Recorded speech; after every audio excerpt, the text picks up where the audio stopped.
Fantastic. Thank you, everybody, for showing up and making this my first meetup.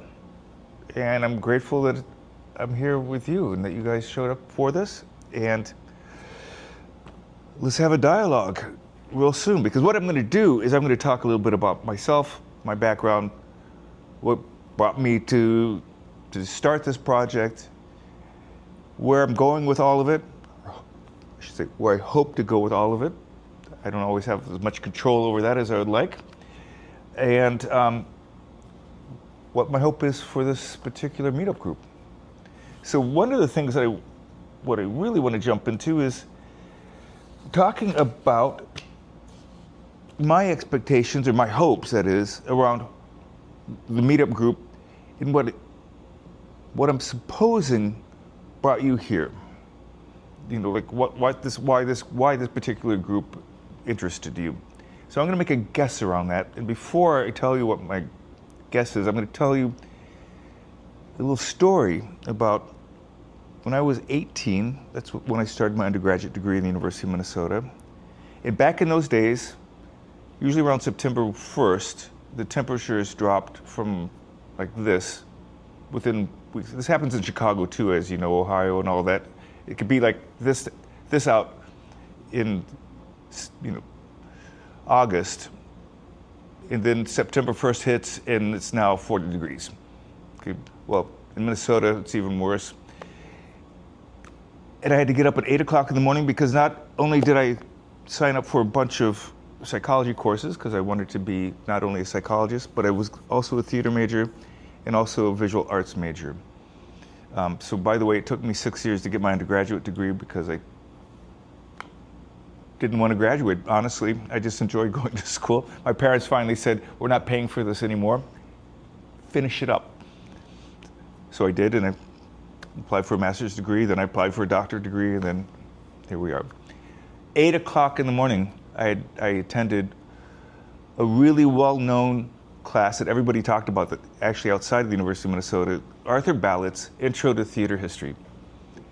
It filled up the whole theater, 1,000-person theater. And he got up there without notes and gave the history of theater, starting like with early Japanese theater, no theater, all those sort of things, all the way up to contemporary theater. So it was really a lot of history, but also he just did a brilliant job. I mean, I thought, this is what I want to do. I want to do what he's doing. I want to be an actor like him. And he's not even an actor. He used to be head of the department at the University of Minnesota theater department.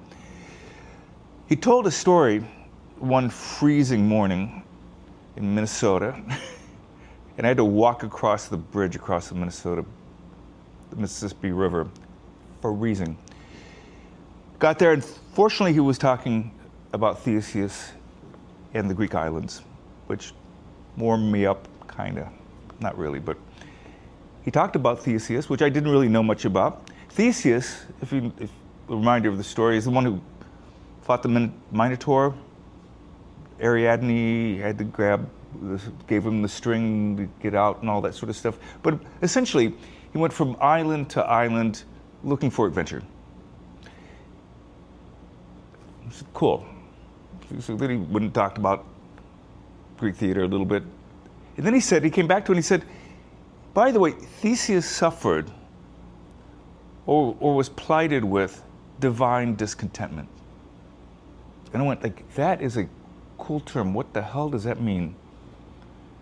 And he said, the Greek gods cursed him with a thirst for knowledge and a continually curious mind, and one that is never settled. Cursed him and blessed him at the same time. Okay? And I went, that's a cool idea. And it stayed with me. About 5 years after that, I was reading Will Durant's History of Philosophy or History of Civilization or something like that. And I think that's where Arthur Ballot, the professor, got it from. That's the only reference, and by the way, I've checked it in ChatGPT and all the other LLMs. That's the only reference to divine discontentment that I found, which is, so we can trademark this. Okay, I just want to let you know we got it covered. I'm using it because I thought the idea of a group of people who are aching in a certain way, who are always wanting more. And they kind of know if you give this up, if you give this achiness up, you're no longer who you are. And so, patients that come in and say like, God, I'm never satisfied. I'm always discontent in a certain way. I don't know what it's about. And I explained to them divine discontentment. And I said, by the way, it's not quite what you're thinking. It doesn't bring you closer to God.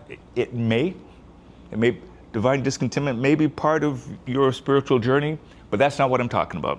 I'm talking about the psychological aspect of it, which is that strange set of personalities that keep saying, got everything I want, but what's behind door number 3? Or like, and that's what happened with Theseus, is that he had plenty of money, he had everything he wanted, but after, a few months, he'd say like, okay guys, let's get a ship, let's go get in trouble. And I thought, this is something I've been struggling with, I think, all my life, which is, I should be retiring right now.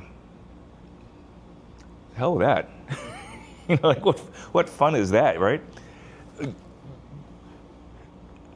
By the way, the whole idea of like always being questioning and hungry for another task, or another set of knowledge, is what helped me work through my deciding not to retire, deciding how to do getting older differently, which I came up with the term late lessons, which is, I'll go into that story later, but basically it's like adolescence, but now I have the money and the time and everything else to do adolescence better than I did before. As an adolescent, you don't have power, you don't have anything, you don't even know yourself, but you have all the energy of being an adolescent. I still have the energy of an adolescent, more or less. I'm just in a better place. Do I have me completely figured out? Nope. I don't think I ever will. Not counting on that. Does that fit with you? Does divine discontentment sound like something that brought you here by chance? Yeah, I'm always trying to learn new stuff. And especially in my technology field, it's changing constantly. Now with AI, it's exponentially changing, like daily, weekly kind of stuff. So yeah, for sure. So if it weren't AI, would you say it's part of just your personality in terms of knowing yourself and so forth? Yep. Okay. How about others? For me, it's books. It's what? Books and reading. I don't know what I'm looking for in the books, but it's like you go into a bookstore on a certain day and one book doesn't call you, doesn't speak out. Then a month or two later, it does, because something shifted around and one of the rebels inside of it. So what are you looking for in these books? You don't know, but what's behind that? I mean, why don't you just stay home and watch Netflix?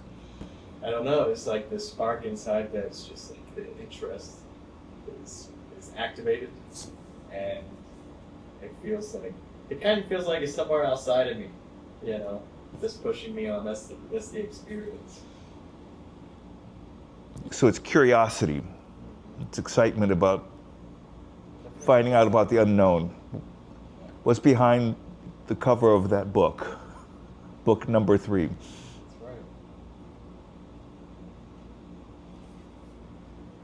Anyone else? Like, what am I looking for? Well, I'm just wondering, do you have that sense of like, does divine discontentment speak to you at all as a term? And if it doesn't, it doesn't. I'm never content with me or with what I'm doing. I'm always looking for different, better ways of doing things.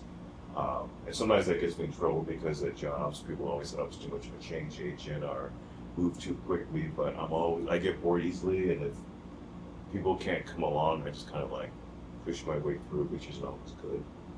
But I'm always looking at how do we do things better, differently, what's new out there. That's why AI is so exciting to me, because just there's a whole world of possibilities. And I'm in human resources, and HR people can be so boring. They're always just going to do things the same way, and they're just so creative and non-innovative. It's not just going to shake everybody. They're just saying, like, be different, be bigger, go bigger. So, yeah. We appreciate that. You're speaking to exactly what I'm going to go with this, is that, Theseus, you would think with his wealth, and, I mean, he founded Athens, by the way, so he's the originator of Athens, the city. He's pretty well known. Again, lots of money, lots of wealth. But I suspect, like many people who are divinely discontent, he's pretty lonely, or he was pretty lonely. I don't think he's still around, but I think he's pretty lonely. I can attest to that. Yeah. And divine discontent has been part of my life, I think, since like late high school, when I kind of really knew that I was different. Okay. And I came up with a term, I forget if it was late high school or beginning of college. And the people around me, because I'm from the Midwest, and I really stood out, because I was a big guy and I was intelligent and, part of a lot of like engineering programs, things like that. And I called it, the people around me, they were striving for mediocrity. And for those people, psychologically, that was their win, because many of them come from less than. Yeah. And if you come from less than, then to be normal is a wonderful thing. That's what they're striving for. But once they achieve what they think that is, once they can at least measure up to the Joneses, no matter how many loans they take out or things of that nature, once they look like they're part of that group, that's where they find their content. And that worked in America, basically from around World War II to about 5-6 years ago. That worked. You could live your entire life right there. But I think that a lot of people are being displaced right now thanks to AI and things of that nature. And it is really shaking things up and causing a paradigm shift. And if you strove for mediocrity, right now, you might be in a place where you're in a little bit of a jam, because mediocrity may no longer cut it, because mediocrity is becoming commoditized. Well, that's a good point, but I appreciate that. It sounds like you know what it's like to be lonely too, to not fit in and to be different, especially if you're not if you're not aspiring towards mediocrity, because it's kind of a bell curve-ish sort of issue, isn't it? Right. One thing that I'm trying not to do, it very deliberately, and I feel this, is that I don't mean my project or the concept of divine discontentment to be an elitist sort of approach to things. I'm just saying it speaks to a certain type of person that is lonely in the same way that might want a community of people that know what it's like to be divinely discontent, and so maybe less lonely. So that's what I envision around this group. Robert uses this term all the time. Elitism, it's not for everybody. It's pretty cute. So that's what I envision this group to be about. And so what I envision it to be a safe place for people to come talk about that, the achiness around that, but also the issues that come with it around relationships and around making life meaningful and making life happy, whatever happy means to you. So I want to make sure that you understand that if you're coming here and you want definite answers to things, you probably should leave now because I don't have them. I locked the doors. That's right. Yeah, this is an S session. God, I only have like 20 more pages. If you really want to leave. No, I wanted to be a safe place, but I'm also going to use it to go through some of my theories, to talk, not so much theory, but to give to give instruction and skill sets around how to do relationships. What are healthy relationships? What's a healthy relationship with oneself? What's a healthy relationship with others? One of the models that I have comes from my theater background. So with Arthur Ballot, by the way, I was 18 at that time. I received a scholarship from the AFL-CIO as a writer. About 6 months after that, happened to bump into Arthur Ballot in the hallway. He said, "Hi, I'm Scott. You're Arthur Ballot, aren't you? You're Dr. Ballot." You know, not one of those awkward things. And I said, "I'm going to DC. Are you still in DC?" He goes, "Yeah." He goes, "I'm in DC." He goes, "Here's my number. Give me a call when you're there." I said, "Okay." So I went to his office, and we went to. You actually walked by it, where I think I showed you on down from where I stay in DC. That was 1980. So I ended up working for him for 2 summers in a row for the National Endowment for the Arts, and then he hired me as assistant dramaturg at the Guthrie Theater after that. So my background in theater, in writing, has informed really strongly all my work in psychology. Because I feel like when I'm sitting there, and the patient is generally over here, what am I doing? I'm listening to stories, right? That's what I'm doing all day long. I listen to people's stories. How does one make sense of stories? So that really interests me. What I've come to when discovering Silvan Tomkins' theories is he was, by the way, a playwright before becoming a psychologist, ending up at Harvard, and discovering, being the originator of affect theory. He basically said, we have all these feelings that we're born with, and because we are storytelling, feeling-oriented creatures from birth, literally from birth, we're trying to tell stories, if nothing else, through expectation, and having as much agency as we can. A newborn can do what? Not a lot. It can't do not a lot at all, okay? It is lying there. What can it do? It can move its eyes. It can say, "I've had enough of this. I'm moving my eyes away. Enough of you. I'm turning my head away, turning my eyes away. I'm done."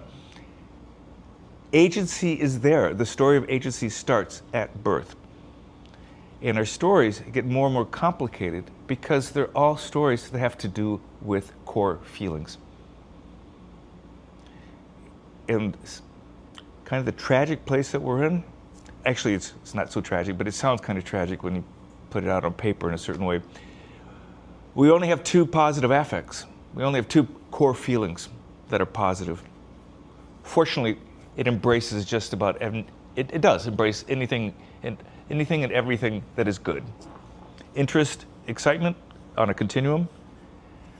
Desire, interest. What is AI? How do you figure this out? All that excitement, energy is in that affect, in that core feeling. The stupidest thing that Western science, literature, philosophy has done is not understand interest, intellectual interest, as affectively based. Interest is a feeling state.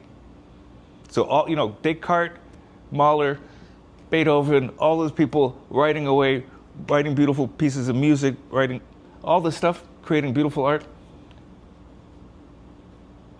We're not thinking these things through. They were feeling them through and using their big brains to put cognitive overlay on what they were feeling. Okay?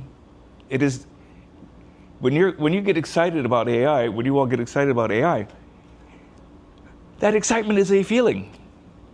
That's a feeling that you want to wake up to. That's the opposite of depression. Okay? So when people are depressed, when people are anxious, it's usually, well, not usually, it's always because the 6 negative core feelings, that's what I'm saying, there's only 2 positive ones, and I'll come back to the other positive one. There's only 2 positive ones, There's 6 negative ones. And those get in the way. Anything that gets in the way of the positive feelings gives us this feeling, gives us the slump of shame. The slump of shame is not a moral judgment. That's our cognitive, brainy overlay about what to deal with that. And I'll explain that in a minute. It is not a moral judgment about the world or about ourselves when we're feeling that slump. It just means we don't have access to the positive stuff that we want. You can't figure it out. You didn't pass the test. None of the people showed up to your meetup. It doesn't matter. I can decide if it's good or bad. I can decide that the test, by the way, shame, that failing a test, what does it tell you? 3 options. Either you didn't study hard enough, the professor's a jerk, or the third one, something in between. Okay? The rest of life is trying to figure out those 3 things. How much of it is me? How much of it is the world out there? Or more likely, how much is it in that murky in-between area? Rarely is it all my agency. Except when it comes to shame, what do? We put all the blame on ourselves. I must be stupid. I must be an idiot. I must be a loser. I must not be lovable. Why is that? Because in our culture, we use shame as a weapon. We use shame as a weapon in their education, in parenting, and in politics. We make sure that people don't have access to what will make them feel good. And we have control over them and give them, we give them tests and objectives to have to overcome to get basic stuff. Instead of saying, oh, you don't understand this math problem? Stick around after class. Well, that would mean that we would need 10 teachers for 4 students, right? No, we're going to have like 1 teacher for 50 students. So 3/4 of them who might need more extra time are going to be sent on to 2nd grade when they really shouldn't be, or because they didn't learn the stuff in 1st grade, they're now going to struggle even more in 2nd grade with the stuff they didn't learn in 1st grade. It's tragic.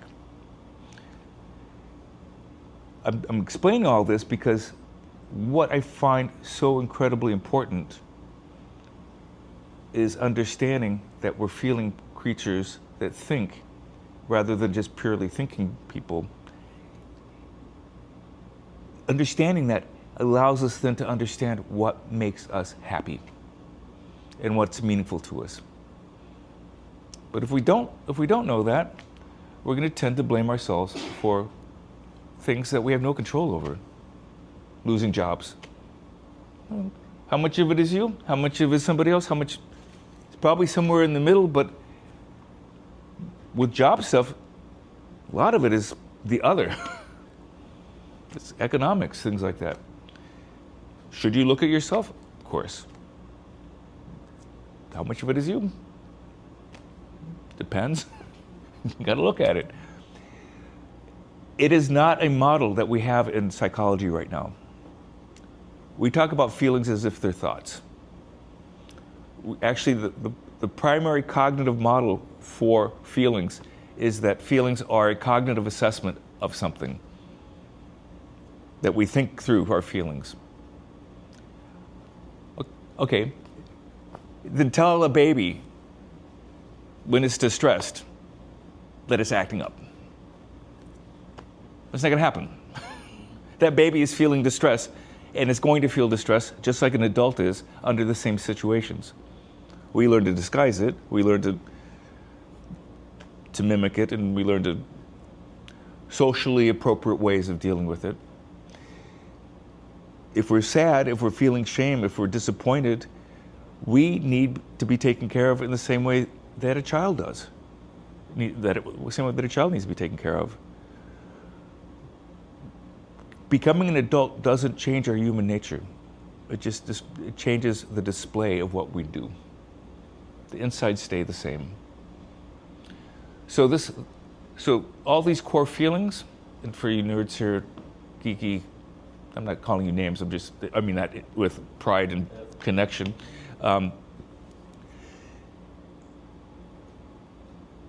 We have hardware that we're born with, our brains and our bodies. And we learn stuff when we're thrown out there, which is the software, right? The affect is firmware. Affect is the interactive. Without affect, without having the hardware being able, something needs to decide what we're going to pay attention to. I know what you're paying attention to if I have your attention, from whatever ways I get it. And there's only 3 ways I can get your attention: through either startling you, or causing some sort of feeling state in you, hence social media. Brilliant. It basically hijacks the affect system. So I can do it through fear, I can do it through negative affect, negative core feelings. The other one is through body signals. One of the stories I tell in here is that I used to fly a lot, but starting again due to COVID. But I was distressed. I remember being on the plane, I think it was like a couple months ago, and going like something financial was going on. I think it was something with tax related. So I was totally distressed. I'm going like, of course, this means, oh, that's something upstairs. It'll go away. So I'm, of course, thinking I'm going to be eating squirrel under a bridge, so I'm waiting there on the plane going like, oh, everything's going to go to shit. Then we get on the tarmac, we go like right before takeoff, I'm going good because I really need to pee. Then the pilot says, oh, we found out we need to wait 20 minutes. Now what am I aware of? What is the only thing that's on my mind now? Okay? I'm not worried about eating squirrel under a bridge. I'm worried about peeing on myself on a plane, like a 6-year-old. And I don't know if any of you have been there, but it is not a good feeling. Okay? We're like, oh wow, it's illegal for me to stand up and go use the bathroom. All worked out. But if you want to grab somebody's awareness, you can change something in their bodies. Okay? So whatever your body's telling you, and if it's high enough in intensity, it's going to have your attention. Hence we have hangry. Okay? Because our body says, hey, something is urgent, and it doesn't do it as a computer program sort of thing. It connects it to affect. So if you're hungry or sleepy or there's in distress because something's irritating you, affect of distress will keep increasing until all of a sudden, if it doesn't get taken care of, it turns into anger, rage, and says, you better take care of this now. You give me the damn Snickers bar right this minute, or something bad's gonna happen. Or I'm gonna smack somebody. Okay? That's the second way of being alerted to something. So affect, body signals, and pain. Pain. Last Thursday, I went to bed and I had this feeling that I don't like. I had this awareness that I don't like. I'm aware of a tooth in my mouth. It is never a good sign when you're aware of a tooth in your mouth. You're like, hi, number 15 or 18 or whatever it is. My dentist told me which number it was. I think it's one of those. Hi, I'm here. You go like, shit, this is not a good thing. I woke up and it was saying hi really loud. Like on a scale of 1 to 10, it was a 2. 2 hours later, it was a 6. 15 minutes later, my dentist knew my issues. Because my tooth had my awareness in big ways. when we discover something intellectually or artistically, the reason it's so exciting is because it's so exciting. Because excitement is a core feeling. Otherwise, you would just be AI. AI doesn't care what it's doing. Which, for all of you in AI, talk to me if you want to learn how to make computers have feelings. Because you have to understand the affect system if you want to do that. We don't do that right now. We're not doing anything around that. We're teaching computers, AI, how to mimic feelings, just like we're teaching it how to mimic music or mimic. By the way, I would love to use AI for my lectures and have them write them for me. It sucks as a writer, as you all know. Like, do you guys compose? Does composing music with AI? Have you tried it? No, but that sounds like a great idea. I'd like to see what it sounds like. I've never yeah, curiosity. Intrigue. I use it to write some things because it generates ideas. It's generative. I probably spend more time rewriting it. Okay, so I think you could probably bring up some cool musical ideas. You would then spend hours cleaning it up, which is fine. It would just be a process. Yeah. It's recommended to start with your draft and submit it versus having it write something. You can also add documents so you can create your knowledge base to help Yeah. you write. Well, yeah. So I have the professional team version of ChatGPT. It has all my writing and everything in it. It kind of writes like me, but Yeah. it says some weird stuff sometimes. Oh, yeah. Yeah, I like it for brainstorming. Yeah.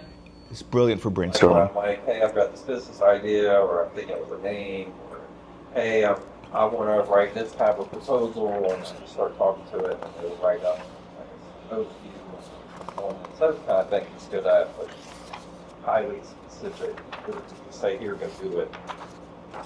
It's so confident. It's like, here you go. It's just not it. No, it's been different for me. It's been spot on. Really? Well, that's good. what has been spot on. When I ask AI, certain things are. It depends. Like if I'm like having a coding issue, it'll tell me the stuff, and it'll tell me to go to menus that don't exist. And there's a lot of that stuff. Because oftentimes I'll ask something, but before I ask it, I'll ask the question. But before I type in, and then in front of that I say, analyze and rewrite this question to give me the best results. Mm-hmm. And then it rewrites it, and then it answers it through that way, and it's just better that way. Yeah, I asked it to tell me what questions do you have. Yeah. Yeah, those Yeah. kind of things. Yeah. It's just Okay. sometimes it can. Maybe I we should use do it all the different time. things. Yeah, yeah. Certain things is good at, Yeah. and also the different LLMs are different. Yeah. Right? Like I've So seen what is LLM Central? large language model. That's the basis of AI. Okay.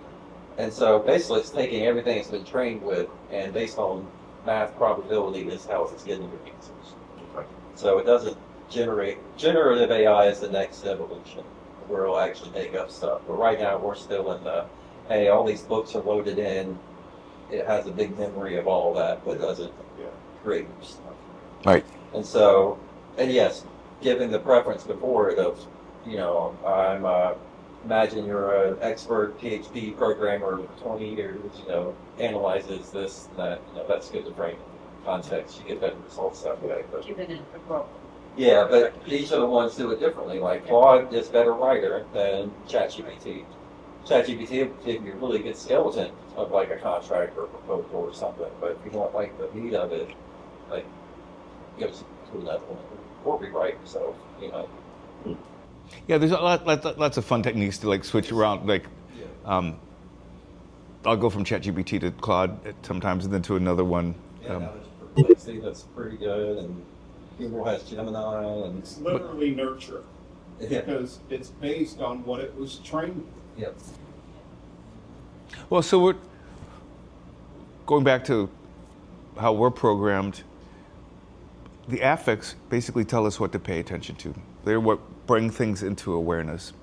Nothing comes into awareness unless there's feeling, affect, or body sensation. So something's got to decide what to pay attention to. And the reason it's decided that it's going to be affect, or evolutionarily, is because we walk around in space. Think computationally how much that takes. Something has to stay the same, something has to when you think about what's changing, when you think about just the storage space going from still to videography, massive. Okay, now just live that. Okay, what do you pay attention to? Only the things that you're feeling. That's only things you remember are the things you've done repetitively, over and over again, which is a different type of memory than episodic memory, which is the feelings, the things that you remember that are always related to feelings. Because we don't have infinite storage. We don't have extracortical organizers where I can download shit into my, next to my bed, just boom. I wish I did. I'd be better at names, I'd be better at so many other things. That's now we have phones, exactly. I get ChatGPT on it too. So that's why core feelings are so important. And lastly, the most important one, going back to it again, I want to tell you that the other positive one, the other positive feeling, is enjoyment, joy.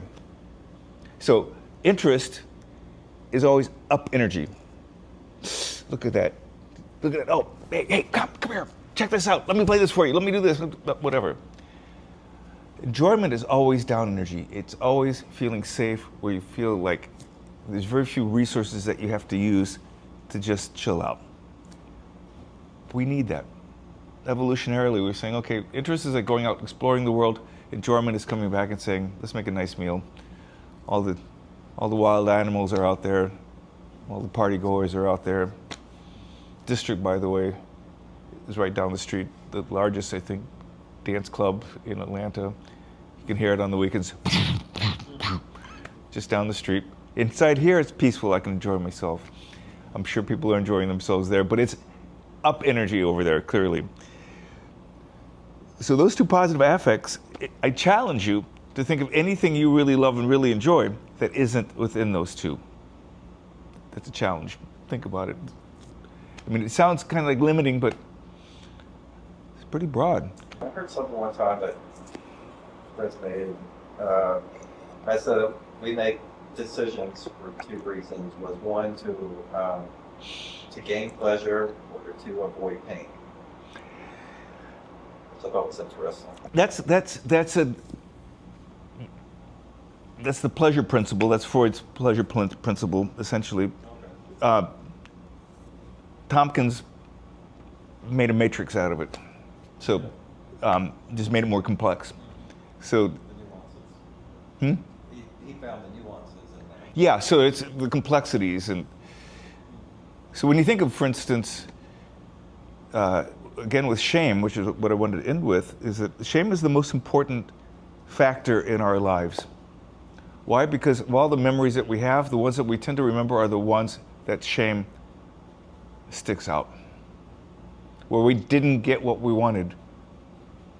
We always remember the tests that we fail, the jobs we didn't get, the who broke up with us, the things we didn't accomplish, as well as we tend to remember all of our wonderful successes, all the positive ones too.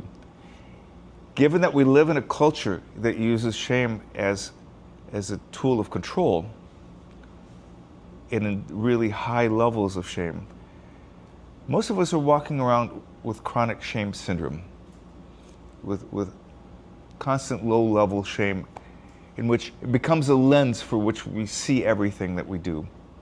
So we're always on the alert for being disappointed, saddened, not getting what we want. So again, shame only as a biological response to stimuli out there is basically just saying, I didn't get the elevator. I missed the elevator. I missed the bus. I missed the ball. I missed getting the hoop. I missed the shot. That's all it is. I didn't get married to the person I wanted to marry. There's gradations, obviously. if we have lots and lots of it, and we don't know how, we don't recognize it for what it is, and we don't learn how to help each other detoxify it, we're going to live with chronic shame all the time. And so I feel like this is one of the places that I want to bring that to, and this is one of the missions of my life, which is to bring these topics out and to have people start dialoguing about it. So that was a little less than 2 days worth of material, right? So I kept it under 2 days.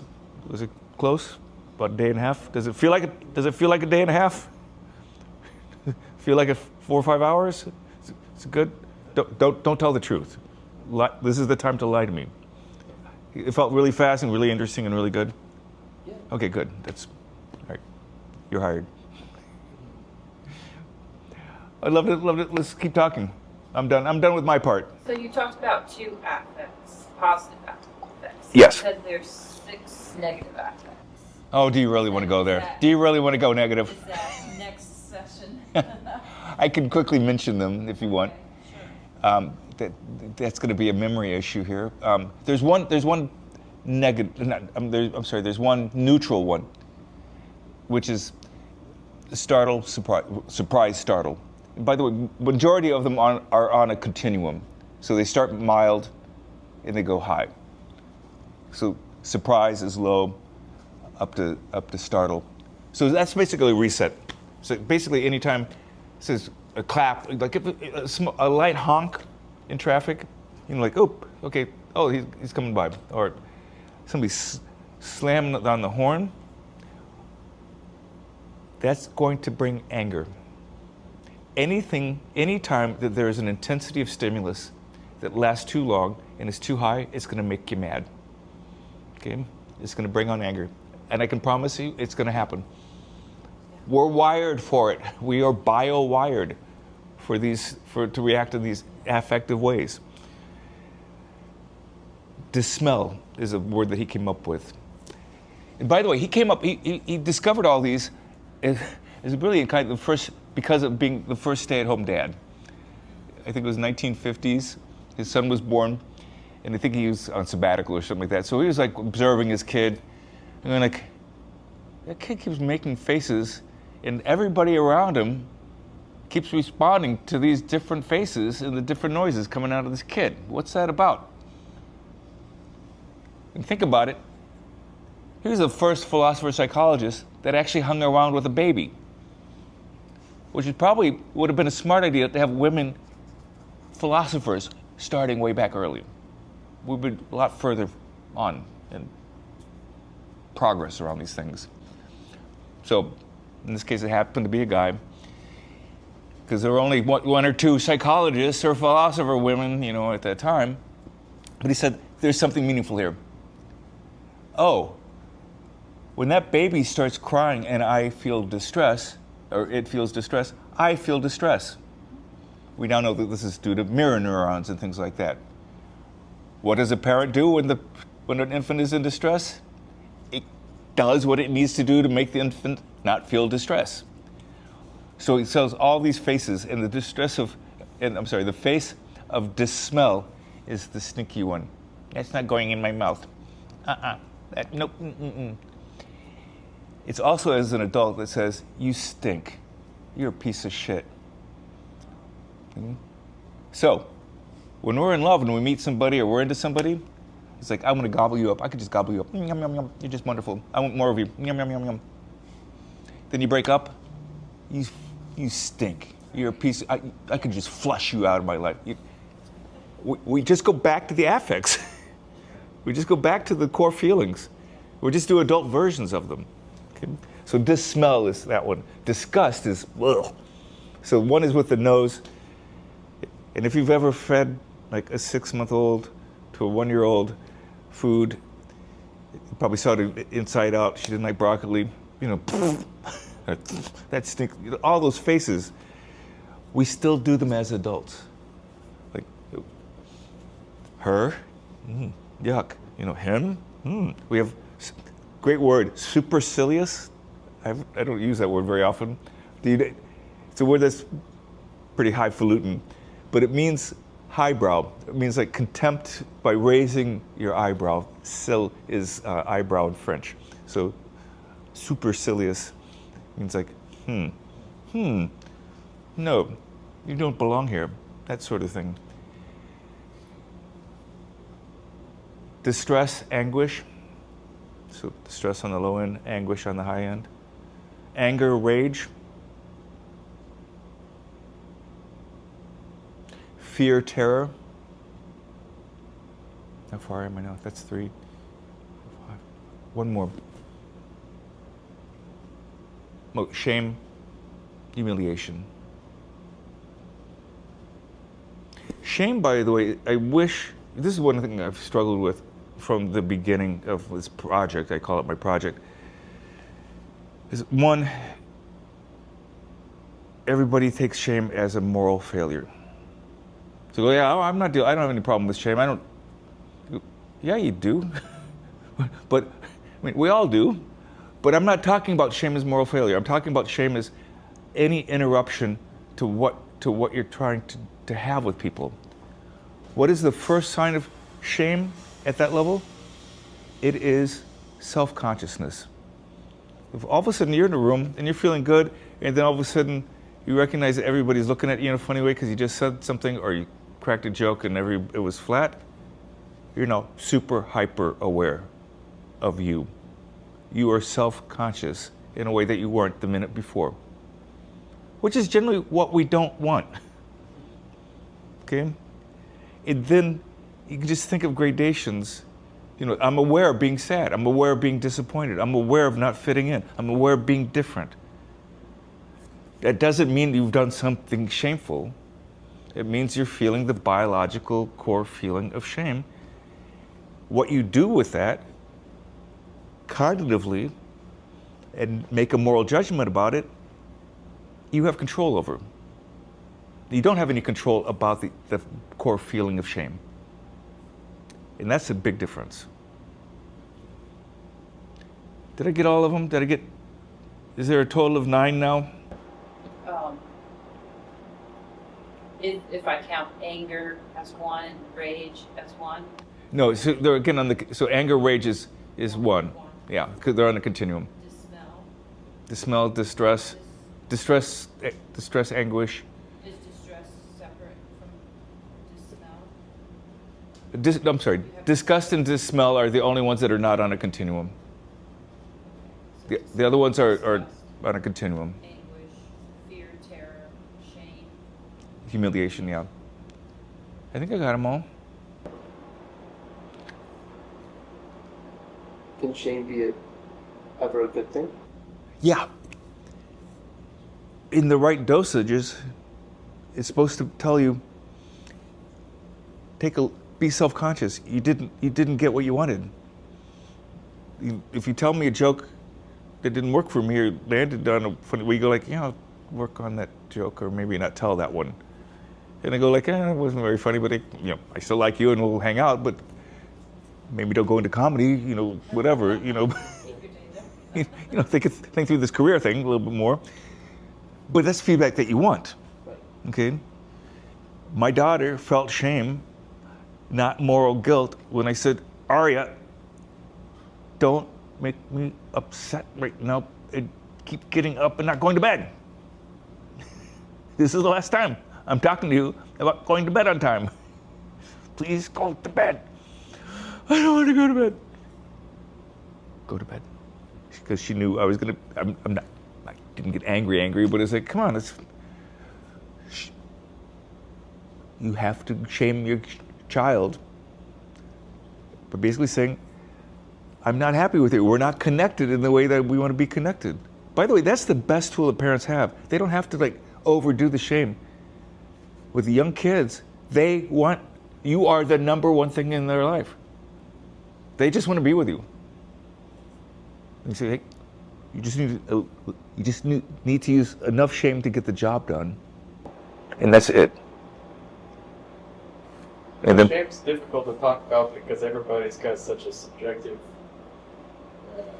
exactly.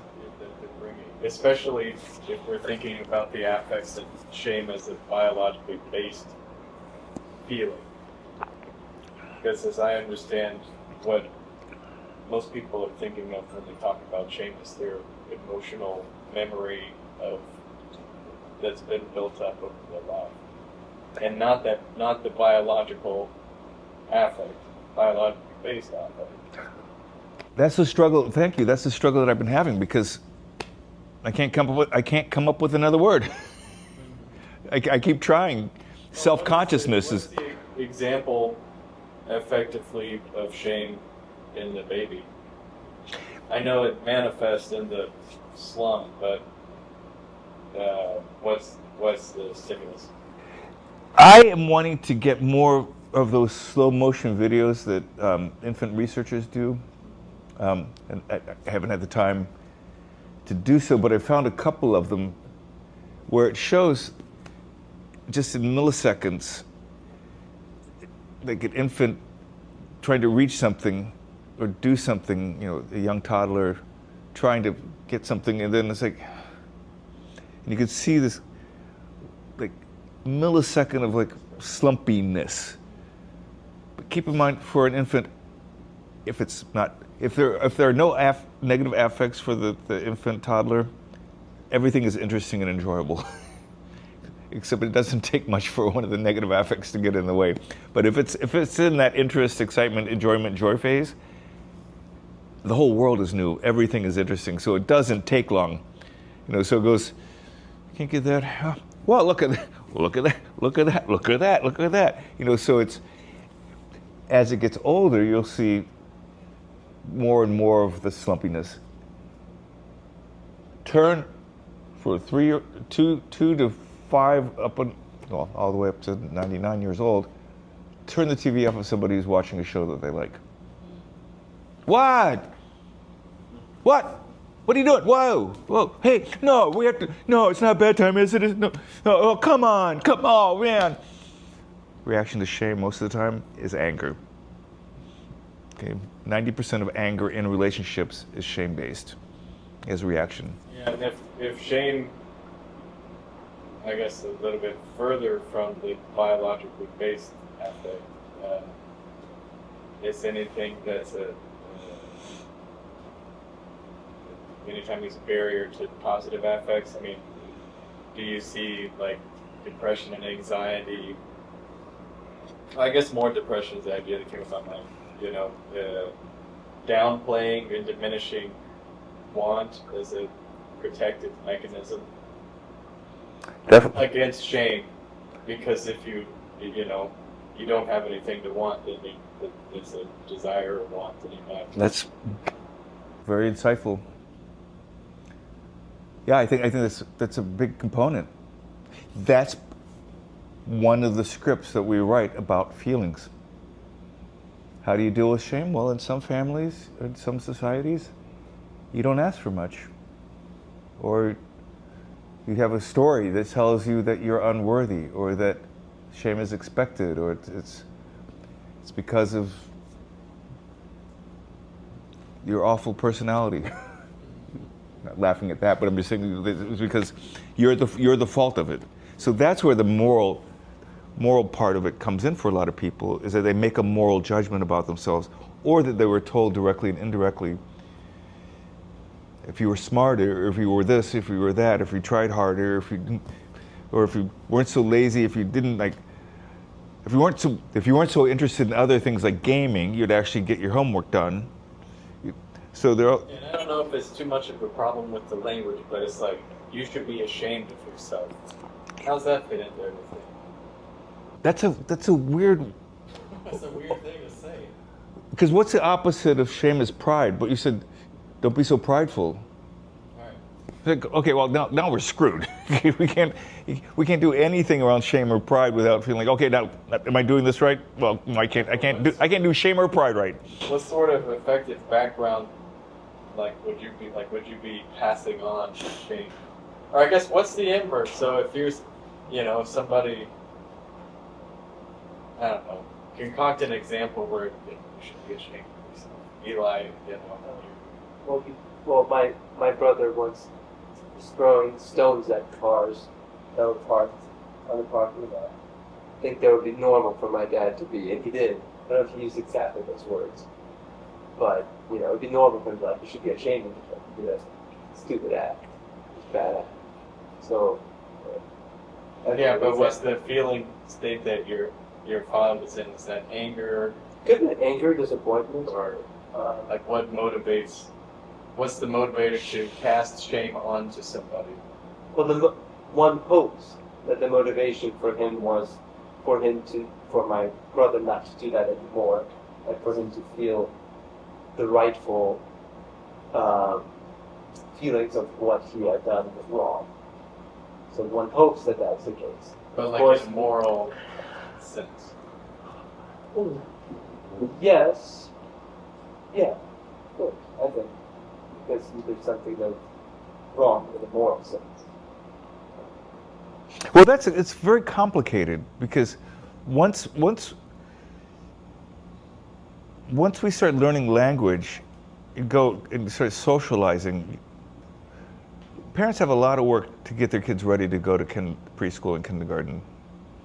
They need to make sure they're not pooping in their pants and they're not pulling their junk out and playing with it in public and all sorts of things like that, okay? We need to socialize them because they're going to get into a lot of trouble otherwise for their own protection and safety. And they have to do things that they sometimes don't understand, and they have to, like, when I've raised kids, you're going to do it because I said so. Because I don't have time to explain to you right now because your ass is going to get in trouble by me, and the police going to get involved. You don't throw rocks and destroy cars. Like, he should have been ashamed of himself. Like, he should have known better. Like, I know And it was kind of interesting because, like, he was only 3 years old, but still. Well, he was older than that. But the worst part is like I was also there, and I wasn't. I was like playing football with my friend, and I saw him doing it, but I kind of didn't do anything about it. I was like, yeah, whatever, you'll figure it out himself. So it's like, so I also got a dosage of that, and at the time, I felt, I wish I wasn't hot. It's like stuff like that. But then at the same time, like thinking on it right now, it's like, yeah, I should have done something about it. But maybe, post that experience, I have done something about it. I can't think of it right now in particular, but it's negative reinforcement. Well, it's an interesting and complicated issue right there because with people I feel like I can intervene with, like, I bet if Logan was out in the parking lot and he started throwing rocks at the car, you'd say, Logan, why are you doing that? I thought you didn't hear that. Huh? Okay, right. So, but you almost feel like that's part of the way we learn is that we actually have to learn to protect each other so we all stay in line in a certain way. So that can feel moralistic, and that's a good type of shame, except there is civil disobedience, which should be allowed too, which is morally correct to do, politically and otherwise, but you have to have the morality in place first. So shame has this role in teaching kids around that, and then you want them to get to a point where they call it all into question and move beyond it, which is what I'm calling late lessons, which is when you're old enough, starting at 23, 24, to start writing your own story. Because somebody has to tell you a story that you have to follow up to that point. I basically, with my kids, had to tell them this is the way to do it. That's why? Because I'm your dad. I'm the boss of you. Bottom line. Now, as an adult, your job is to start figuring out what story is best for you. You can call mine and everybody else is into question. Good luck with the throwing rocks at cars. If that works for you, probably won't. It's not going to work. Better to learn it early, right? So the shame has a role. Shame has a role in relationships. I don't like it when you talk to me like that. Anything in a relationship in which you're getting feedback, that hurts my feelings when you say that. Oh, I didn't mean to hurt your feelings. Oh, I feel ashamed for hurting your feelings. Good, I want you to feel ashamed. I don't want you to feel horrible, but I certainly want you to feel self-conscious next time you do something like that, so you don't do it. Because it's not cool when you talk over me in public when we're at dinner and you say stupid stuff in front of everybody else, and they now think I'm like stupid. Whatever, we all have those sort of things with people that we're intimately involved with. That's how we give feedback.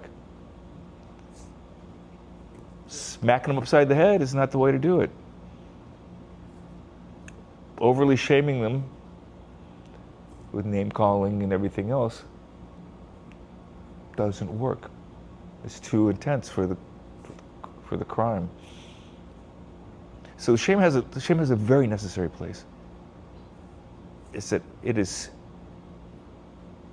on a scale of 1 to 10, our culture seems to be fine with starting at 5 and going up fast, when we really need like a 2 or 3 in most cases. But we need to know what it is in order to learn how to Yeah, just for me, just having this idea of shame as like a barrier to positive efforts, that's really helpful for me, just to, anytime that I feel myself feeling bad for any reason, just to be able to recognize that and then kind of wonder what the positive connection is, because sometimes it's like material or person to person, or sometimes it's my relationship to an idea or an ideal, Right. or an imagined future or imagined self. I mean, we get this a lot in music, because nothing ever goes the way that we want it to. It'll go well. I'm not being deprecating, but it's never as good as we want it to.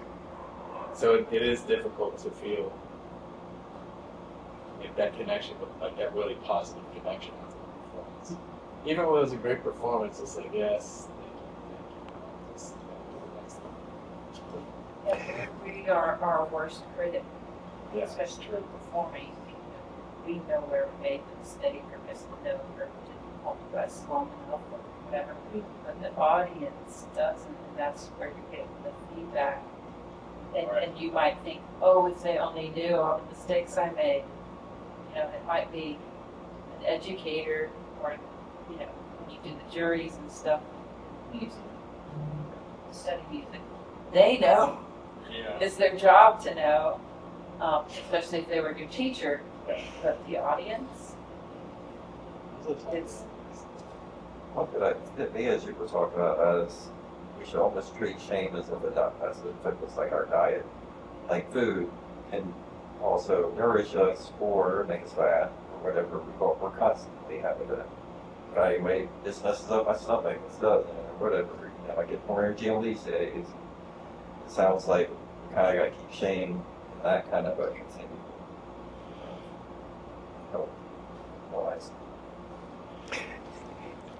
Again, we have to know what it is in order to do that. When patients come in and sit down for the first time, I ask them if they're physically comfortable. Is the lighting okay? Most of the times, especially if I see if they're feeling a little bit uncomfortable, because their environment needs to feel warm. Because if they're distressed by it being too bright or not bright and not lit enough, I have no control over the noise here. But I try to make the environment comfortable enough for them. Because there are things that we can do to lower distress in our bodies and also attend to potential points of shame in relationships. When people come into therapy, they're usually experiencing lots of distress and shame in their lives. Otherwise, they wouldn't be coming to see me.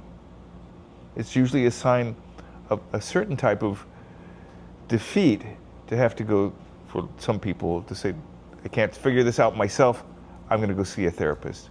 So they're coming to me in shame as it is. I have to keep that in mind and immediately try to give them as much agency as I can, to give them put as much control to them as possible. And say, like, it's pretty courageous for you to come here. I want to make sure that you get what you need and that you take care of yourself in relation to me, and that you have the right to take care of yourself in relation to me. And often they're like, but you're the doctor, you know everything. Okay, well, lucky. Listen, that one I have to disavow you right away. You know, that's I don't know everything. Thanks again. Just curious if you have any questions or thoughts, feelings, reflections before we end. What I will be doing soon is offering a series of relationship workshop 4-week courses in which I actually do psychoeducational stuff. I do most of the talking.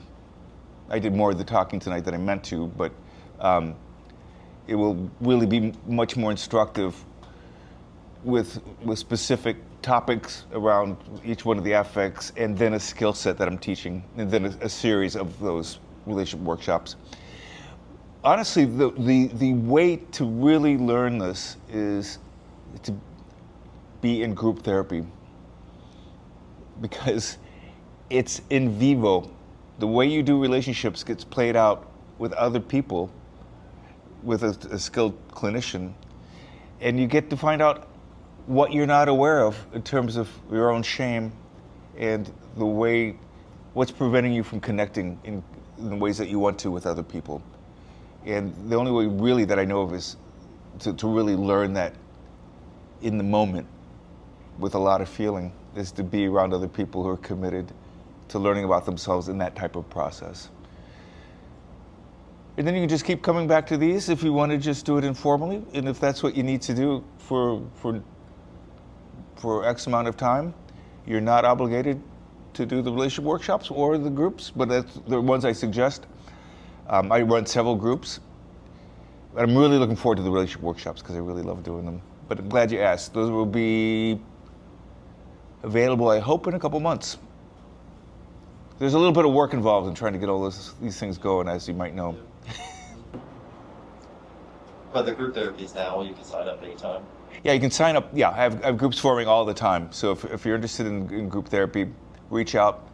And you'll have people like this group, just everyday people that with curiosity and a desire to learn about themselves, and a little bit of humility and the right amount of pride, and it's a good combination. So thanks for asking.